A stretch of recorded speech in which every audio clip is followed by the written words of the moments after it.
தேர் செய்யறாரு குப்பமுத்து ஆசாரி. குப்பமுத்து ஆசாரிக்கு ஒப்பந்தம் போட்டாச்சு.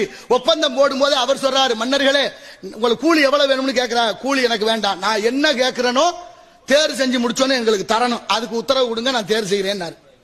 தேர் செய்யறதுக்கு அவர் சாஸ்திரம் பார்க்கிற வழக்கம் இருந்திருக்கு. சாஸ்திரம் பார்த்தாச்சு, ஒரு காகிதத்துல எழுதி மடியில முடிஞ்சு வச்சுட்டாரு. இப்ப தேர் செஞ்சு முடிச்சாச்சு. தேர் வெள்ளோட்டம். தேர் வெள்ளோட்டத்துக்கு வந்தாச்சு. காளையார் கோயில்ல பெருந்திரளாக மக்கள் கூட்டம். மன்னர் இருவர்களும் உங்களுக்கு தேர்ல ஏறி உட்கார போற நேரத்தில் சொன்னா, ஐயா எனக்கு கூலியா தர்றது கேட்டனே, எது கேட்டாலும் தர்றேன். நீங்களே ஆமா இப்ப வேணுமா? ஆமா இப்ப வேணும். இப்ப வேணும், என்ன வேணும் உனக்கு கேளு தர்றேன்.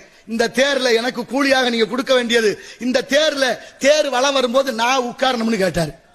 யாராவது ஒத்துக்குவாங்களா? சின்ன மருது துடிச்சிட்டாரு.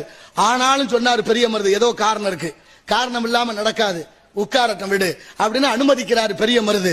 இப்ப தேர்ல குப்பமுத்து ஆசாரி தேர் சுத்தி வருது. ஒரு இடத்துல வரும்போது தேர் சக்கரம் ஒரு இதுல ஏறி இறங்க, மேல இருந்த குப்பமுத்து ஆசாரி தடுமாறி விழுது, சக்கரம் ஏறி இறங்குது. உயிர் விட்டு அவரை கட்டி அழுதுகிறார்கள். மடியில ஒரு காயினருக்கு எடுத்து பார்க்கிறாரு.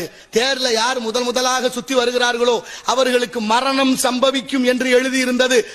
மறவர்களே, நான் அற்பாயுசு படைத்தவன், நான் இறந்தாலும் பரவாயில்லை, நீ இந்த நாட்டுக்கு நீங்கள் இருவரும் வேண்டும் என்று உயிர் துறக்க துணிந்தானே, அவனை எல்லாம் கொண்டாடணுமா வேண்டாமா? எப்படி வாழ்ந்திருக்கிறார்கள். Download ShareChat.